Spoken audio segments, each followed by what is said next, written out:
We were all in a Fortnite team called Chronic, which is where I met him. He met her in like 2021 through Fortnite, I'm pretty sure. And then he made her get Discord. Everyone in the team knew about her, and he would joke about it and brush it off every time it got mentioned. She would literally say he her, but then follow it up with a joke. So I don't know if she was being for real or not. He was also just a weirdo, to be honest. He used to send in group chats. I was in a zone wars with both of them, and thought the little girl in the lobby was someone's sister on the game. I always had a weird feeling about him. I didn't even know he was David. I'm trying to find a clip of me, Celeste, and David in a call. I knew I should have said something, bro. I thought he was just being normal. We were queuing up in Fortnite with random people, then we queued up with Celeste. At first, it was normal. Like 3 months go by, and I notice it's getting weird. Like, how does he know her entire story? I'm thinking he's just being nice to this kid like a brother. It got weirder every time we would play together. Eventually, he did his own thing. New information has surfaced suggesting that David's connection to Celeste may have begun far earlier than previously understood, and the details coming forward from people who were present during that period make the entire situation significantly more disturbing than it already was.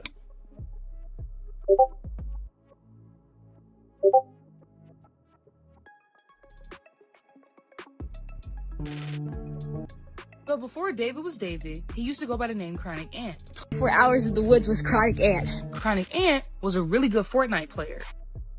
Oh wait, hey. When Celeste was first identified, I had came across some comments that said that they knew David, they used to play the game with him, and he used to always have his girl around. Looking back on everything now, they 100% think that was Celeste. This sickens me, dude. I was in a zone wars with both of them, and thought the little girl in the lobby was someone's sister on the game. I always had a weird feeling about him. I didn't even know he was David. I'm trying to find a clip of me, Celeste, and David in a call. I knew I should have said something, bro. I thought he was just being normal. We were queuing up in Fortnite with random people, then we queued up with Celeste. At first, it was normal. Like 3 months go by, and I notice it's getting weird. Like, how does he know her entire story? I'm thinking he's just being nice to this kid like a brother. It got weirder every time we would play together. Eventually, he did his own thing. I was in a lobby while she was there, and that was only one time. I assumed it was someone's sister. Thinking of everything makes more sense now. Do you remember anything weird about the conversation? Do you remember her username? I don't remember her username, but there wasn't any weird vibes. We were playing Zone Wars, and she'd just make little comments like everyone while playing. But Ant would joke about SA all the time, and other weird things like severe dark humor, and everyone that's played with him can confirm. What year and month was this, if you can remember? January, February 2020. Or can be 2021, because it was before I stopped playing, and I stopped playing around then. And you're sure it was her? 100%. Couldn't have been anyone else. Yo, I'm watching the live right now, but I just want to say this because me and my friend are trying to recall everything. We were all in a Fortnite team called Chronic, which is where I met him. He met her in like 2021 through Fortnite, I'm pretty sure. And then he made her get Discord. Everyone in the team knew about her, and he would joke about it and brush it off every time it got mentioned. That's all I personally know, but my friend Pistol knows more because they talked way more. She would literally say he her, but then follow it up with a joke. So I don't know if she was being for real or not. He was also just a weirdo, to be honest. He used to send in group chats.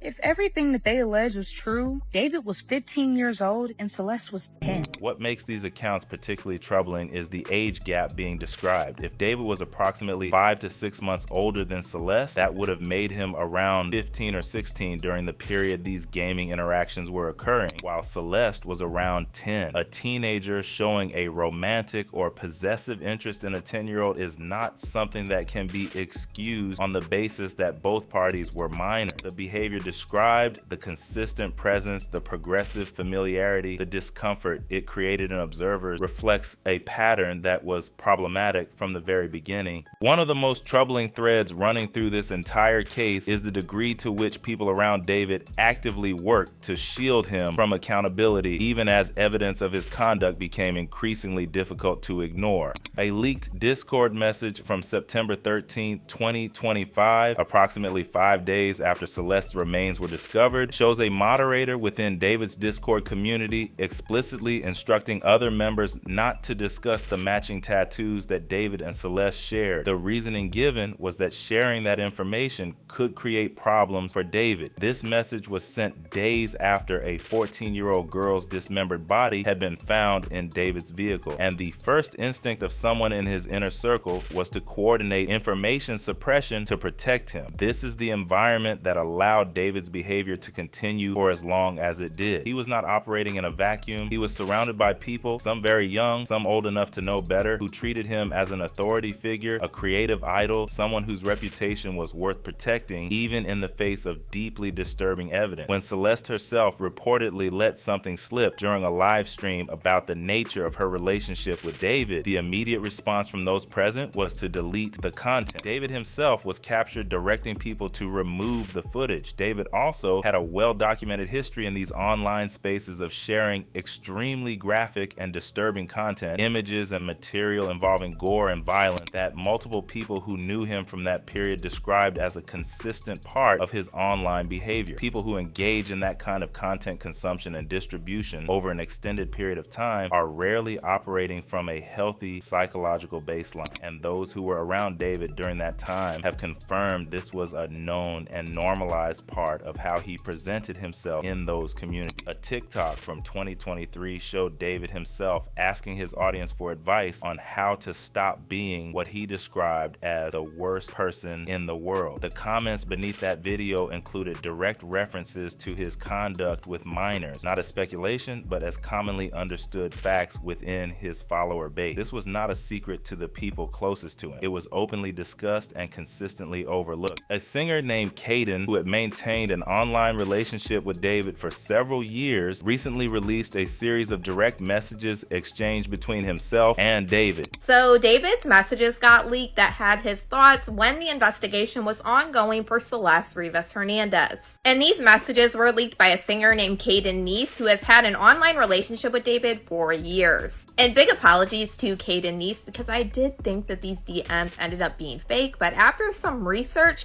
comes to find out they are actually real. Found out one way where you can make sure that this is actually David's account, and it's to scroll to the top in the messages, and where it says view profile, then you would click on it, and if it takes you to David's page, then you know that these DMs are legitimate. And after he reassured me this is real, he did send me that exact video that I asked for, and just watch.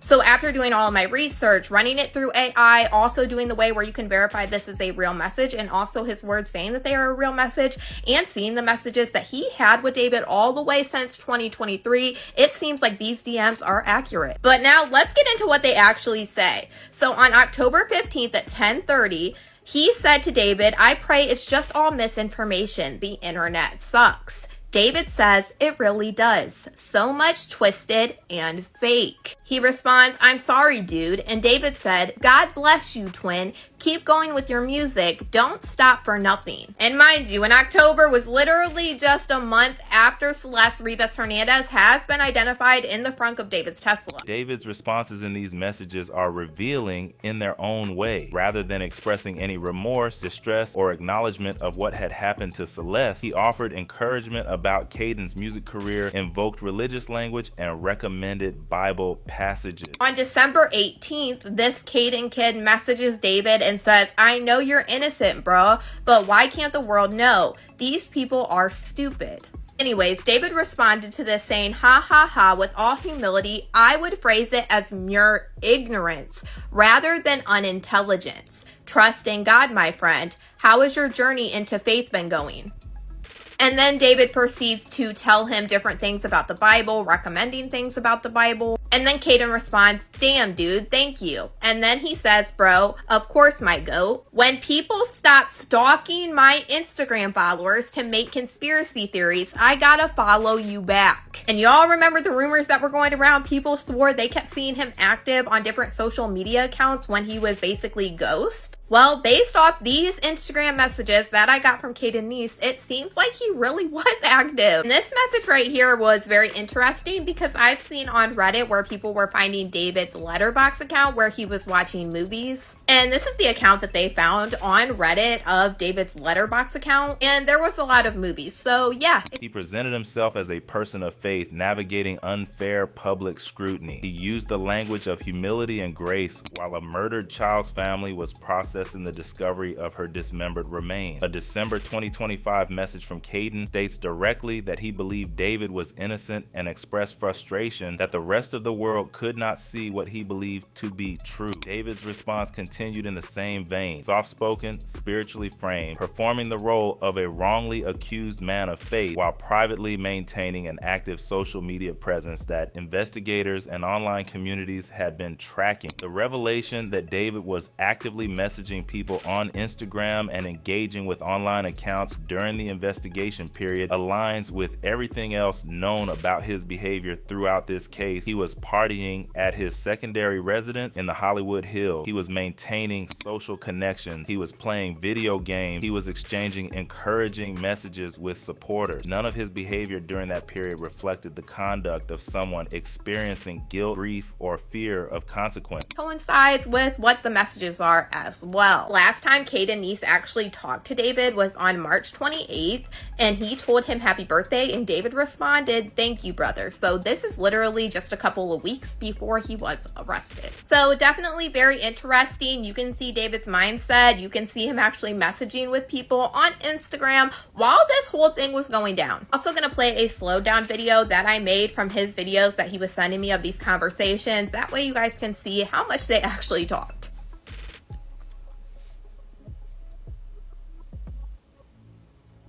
This part takes a second because he was scrolling slower at the beginning. And I put it in slow-mo. That way we can see. And I already went through all of them to see if anything was weird in any of them. Like concerning Celeste, I didn't see anything. So as you can see, back in 2023 is when they really started their conversating.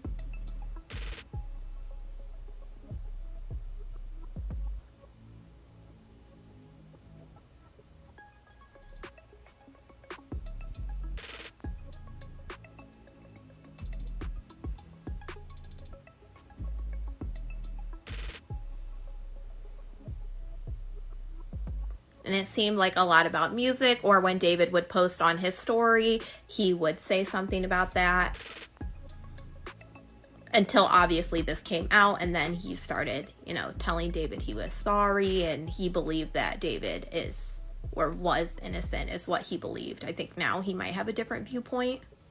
The Caden messages add another dimension to this. David was extraordinarily skilled at managing how people perceived him. The person exchanging warm, spiritually inflected messages about faith and music is not what most people picture when they think of someone capable of what David is accused of doing. That gap between the soft-spoken, charming persona he projected and the conduct documented in court is precisely what made him dangerous for so long. People who encountered the public-facing version of David found it genuinely difficult to reconcile that version with the accusation. He cultivated that difficulty intentionally. What the full timeline now suggests is that this was not an impulsive crime committed in a moment of panic. The pattern of behavior documented across years, the early contact, the progressive boundary violations, the community of enablers, the careful image management, the continued social activity even after Celeste's discovery reflects someone who had been operating this way for a long time and had developed sophisticated methods for sustaining it. Fortnite's decision to offer refunds on David-related purchases coming after it was established that he was actively playing on the platform during the investigation period raises its own uncomfortable question. Platforms that knowingly allow verified bad actors to continue accessing their services and communities bear some responsibility for the access those platforms provide. The same applies to every space where warning signs were visible and action was not taken. As the legal proceedings continue and more evidence enters the public record, the picture of how this happened, not just what happened on a single day, but how years of behavior went unchecked, will become clearer. Every person who received information and stayed quiet, every platform that saw red flags and continued providing access, and every individual who actively worked to suppress what they knew contributed to a situation that ended with a 14-year-old girl losing her life. Celeste Rivas Hernandez deserved better from every adult and every institution that had the information and the ability to act. The ongoing obligation now is to ensure that the full truth of what happened, including who knew what and when, is brought into the light completely. Comment down your thoughts below. Don't forget to subscribe, hit the bell icon, and I'll see you in the next video.